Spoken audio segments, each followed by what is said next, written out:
Let me show you a little video clip of how this works in practice. That is placed in a uniform magnetic field in the direction indicated by these arrows. So the question is, what are the magnetic forces on the 4 different sides of this loop? So I read the question with them. Enter your answers. Then I give them time to think, and I do not permit them to talk to each other. Okay, please enter your answers. I can see on my screen what they have answered. Disagreement clearly here. So turn to your neighbor and see if you can convince one another of the correct choice.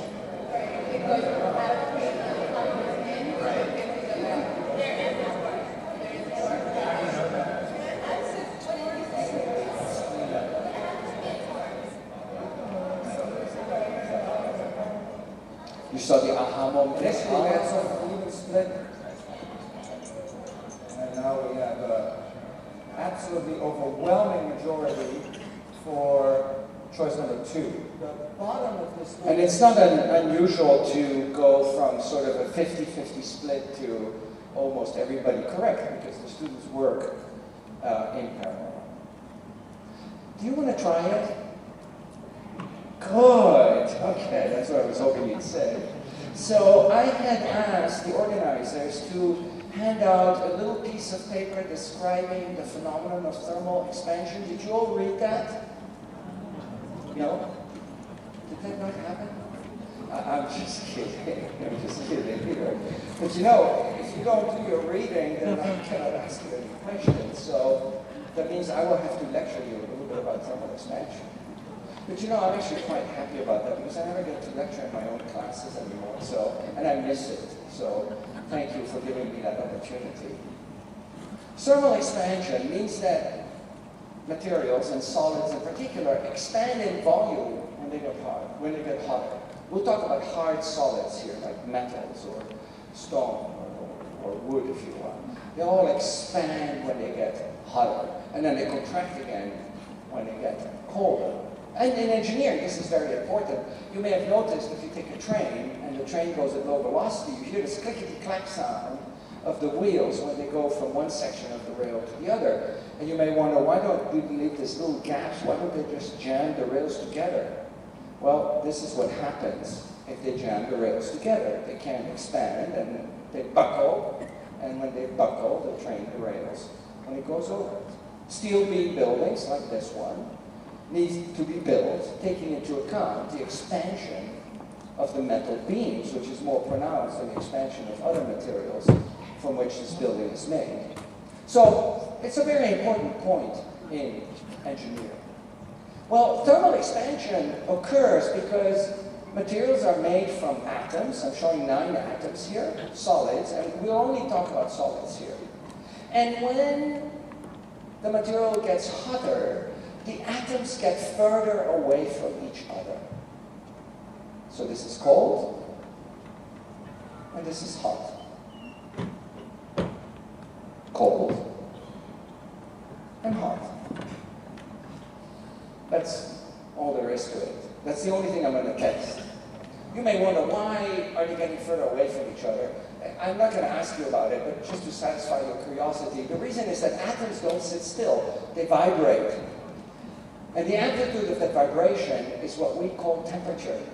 So this is a cold atom, and this is a hot atom. Cold atom, hot atom.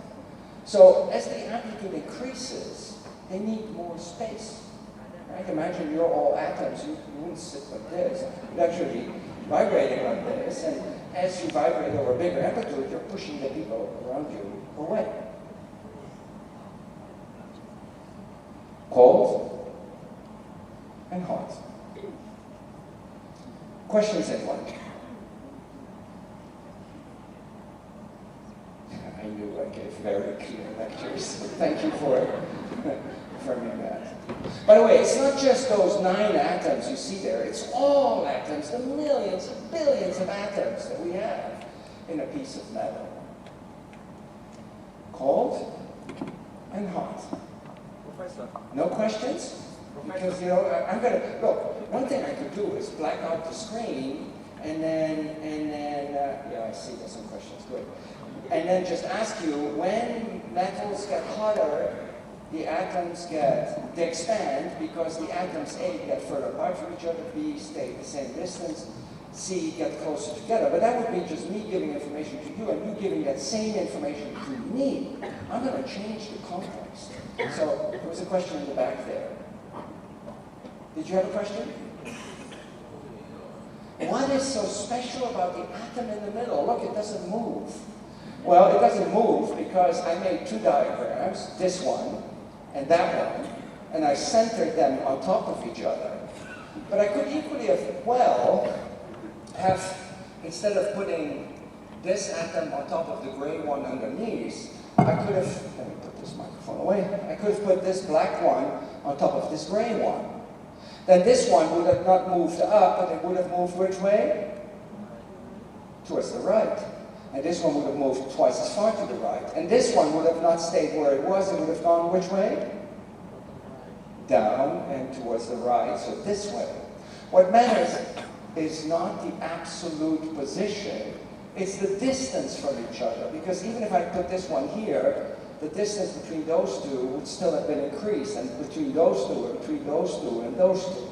It's the distance between them that matters, not the absolute position. Thank you for asking that question.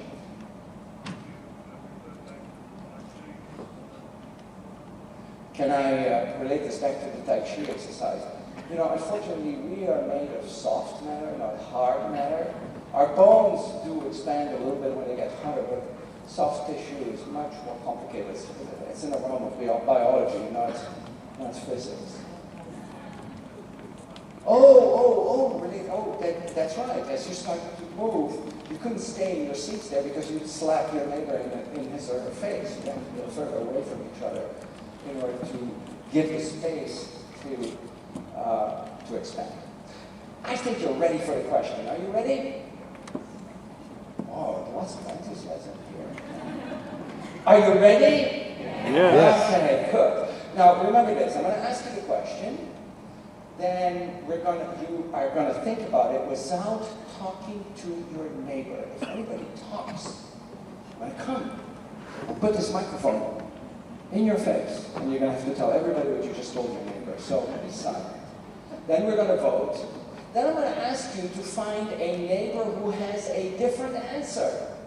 So if you turn to your right, and you say, I chose 5, and your neighbor also chose 5, you say, thank you very much, and you turn to the other. If everybody around you has the same answer, get up and walk around.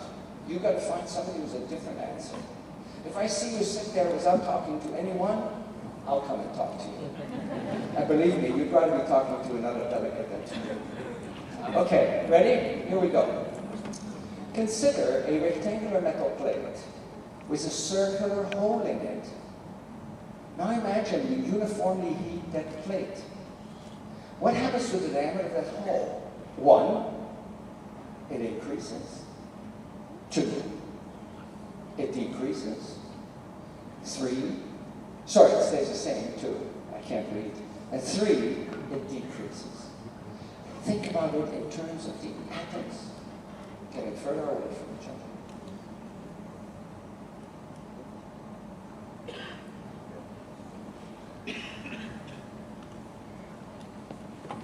If you already made your choice, you don't need to put your hand yet on your chest, but ask yourself, how am I going to explain this to my neighbor in terms of the atoms getting further away from each other?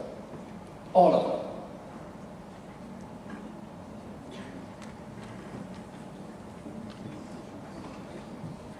Who needs more time? Raise your hand if you need more time. It's quite all right. I'll give you more time. Okay.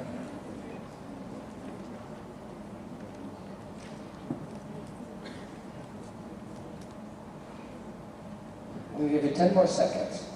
And if by the 10 seconds you have not made up your mind, it's okay, it's no problem. Make it a game. But you have to vote.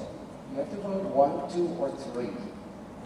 Okay, so make it a game. There's nothing that depends on if your pay increase next year or whatever, so it doesn't matter. You can turn it into a game.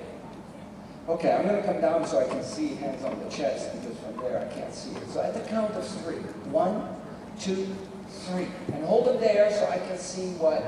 Look, there's no 5. Oh, okay, that's better. Yeah, maybe just another 5. 1, 2, or 3. Okay. So it says another 5. There is no 5. 1, 2, or 3, please. Choose 1, 2, or 3.